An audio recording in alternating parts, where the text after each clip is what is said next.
రాష్ట్ర మంత్రి కొల్లు రవీంద్ర ఆధ్వర్యంలో కృష్ణా జిల్లా మచిలీపట్నం టీడీపీ కార్యాలయంలో ప్రజా దర్బార్ నిర్వహించారు. ఈ ప్రజా దర్బార్ ప్రతి శనివారం టీడీపీ కార్యాలయంలో నిర్వహిస్తున్నట్లు ఆయన తెలిపారు. మచిలీపట్నం నియోజకవర్గ పరిధిలోని అన్ని గ్రామాల నుండి ప్రజలు పెద్ద ఎత్తున తరలివచ్చి వారి సమస్యలను అర్జీల రూపంలో మంత్రి కొల్లు రవీంద్రకు అందించారు.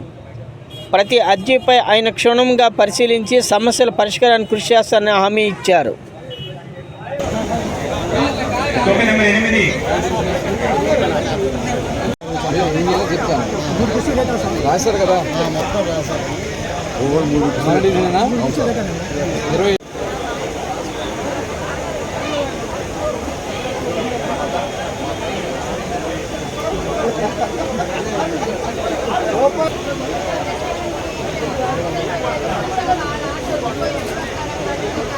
అలా ఒకసారి ఇటు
ఈరోజు మచిలీపట్నం నియోజకవర్గంలో ప్రజా సమస్యలు తెలుసుకునే దానికోసం ప్రజా దర్బార్ కార్యక్రమాన్ని ప్రారంభించడం జరిగింది. ఏదైతే ఈరోజు యువ నాయకుడు నారా లోకేష్ గారు మంగళగిరిలో ప్రతిరోజు ఉదయం ప్రజా దర్బార్ నిర్వహిస్తూ ఉన్నారు. ప్రతిరోజు డివిజన్లో పర్యటనలు చేసుకుంటూ వారానికి ఒకరోజు ఉదయం 8 గంటల నుంచి మధ్యాహ్నం 12 గంటల వరకు ప్రజలకి పూర్తిగా అందుబాటులో ఉంటూ వాళ్ళు సమస్యలను కూడా గ్రీవెన్స్ అంతా కూడా తీసుకుని దానికి సంబంధించినటువంటి సమస్యల పరిష్కారం చేయడం కోసం మరి అధికారుల దృష్టి తీసుకెళ్లే కార్యక్రమంలో భాగంగానే ఈ ప్రజా దర్బార్ని నిర్వహించుకుంటా ఉన్నాం. ప్రజా సమస్యలు కానీ వ్యక్తిగత సమస్యలు అంటే ఏదైతే ఇవాళ ప్రజలకు వస్తున్నటువంటి సంక్షేమ కార్యక్రమాల్లో గత ప్రభుత్వంలో చాలా నిర్లక్ష్యం చేసి పార్టీ రంగు రుద్ది కులాలు మతాలు రంగులు రుద్ది చాలామందికి రాజ్యాంగపరంగా వాళ్ళకు ఉన్నటువంటి హక్కుల్ని ఈ ప్రభుత్వం హరించింది గత ప్రభుత్వం. దాన్ని దృష్టిలో పెట్టుకుని ఇవాళ అవన్నీ కూడా ఎవరైతే నిజంగా ఎలిజిబుల్ ఉన్నారో ప్రతి ఒక్కరికి పార్టీలకు అతీతంగా కుల మతాలకు అతీతంగా ఆ సమస్యల పరిష్కారం చేయాలనేదే చంద్రబాబు నాయుడు గారి యొక్క ఆలోచన. దానికోసమే ఈరోజు మరి మచిలీపట్నంలో ఈ కార్యక్రమాన్ని మేము ప్రారంభించుకోవడం జరిగింది. దాదాపు ఇప్పటికీ రిజిస్టర్ అయిన వాళ్ళు 200 మంది పైన ఈరోజు రిజిస్టర్ అయి ఉన్నారు. మరి ఒక్కొక్కటి నోట్ చేసుకోవడం, ఇవన్నీ కూడా డిపార్ట్మెంట్ల వారీగా సెగ్రిగేట్ చేసుకుని వాటిని ఇమ్మీడియట్గా చేయగలిగినటువంటి సమస్యలు ఇమ్మీడియట్గా చేయటం, మరి దీర్ఘకాలికంగా చేయాల్సినటువంటి సమస్యలు ఉంటే దాన్ని ఏ రకంగా చేయగలం అనేది ఒక ప్రణాళిక తయారు చేసుకోవడం కోసం ఒక ఆఫీస్ కూడా మేము ఏర్పాటు చేసుకోవడం జరిగింది. మరి వచ్చిన వాళ్ళు ఎక్కడ కూడా ఇబ్బందులు పడకుండా, ఎందుకంటే చాలామంది వికలాంగులు వస్తూ ఉన్నారు, వితంతువులు ఉన్నారు, ఆడబిడ్డలు ఉన్నారు, వాళ్ళందరికీ కూడా ఎక్కడ కూడా పూర్తి స్థాయిలో ఈ సంక్షేమ ఫలాలు అందించాలనేది లక్ష్యంగా ఈ కార్యక్రమం చేస్తున్నాం.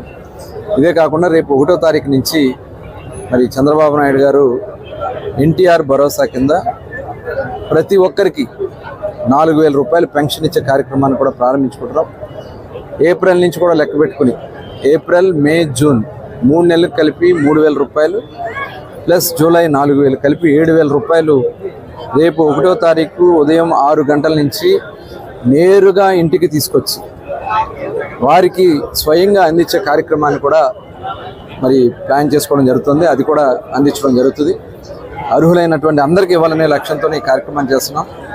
ఇందులో ఎక్కడా కూడా గతంలో చాలా బోగస్లు ఉన్నాయి, ఇక్కడ కూడా మా దృష్టికి వచ్చినాయి.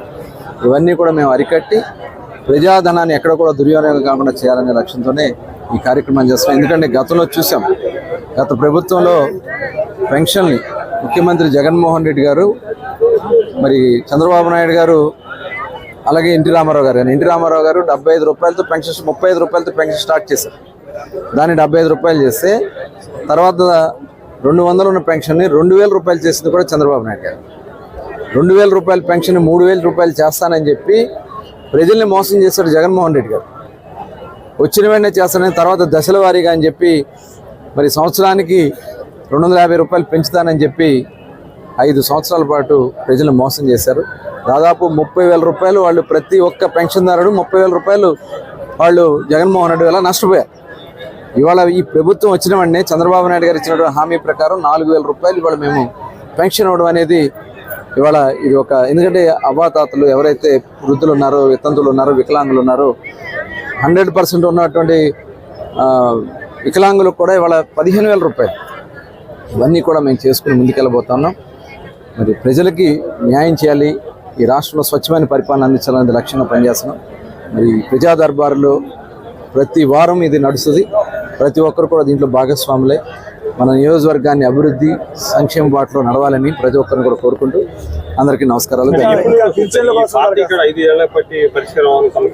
ప్రతి రోజు ఒక డివిజన్ని డ్రైవ్గా తీసుకుని ఆల్రెడీ మన శారదానగర్ నుంచి స్టార్ట్ చేసాం. శారదానగర్లో మొత్తం కూడా డ్రైనేజ్ కానీ అక్కడ ఉన్నటువంటి చెత్త అంతా కూడా క్లీన్ చేసి ఒక డ్రైవ్ కింద సైడ్ బరమ్స్ కానీ అన్నీ కూడా చేస్తున్నాం. ఇప్పుడు మొన్న 1వ వార్డు అయింది, మరి ఈరోజు 3వ వార్డు, ఇలా అన్ని వార్డులు కూడా మరి చేసుకుంటూ ముందుకెళ్ళి 50 రోజుల్లో డ్రైవ్ చేస్తాం. ఇదే కాకుండా కలెక్టర్ గారికి కూడా దీని మీద మంచి అవగాహన ఉంది. గతంలో ఆయన మున్సిపల్ కమిషనర్గా కూడా, కార్పొరేషన్ కమిషనర్గా కూడా పనిచేస్తున్నారు కాబట్టి వారిని కూడా రివ్యూ తీసుకోమని చెప్పడం జరిగింది.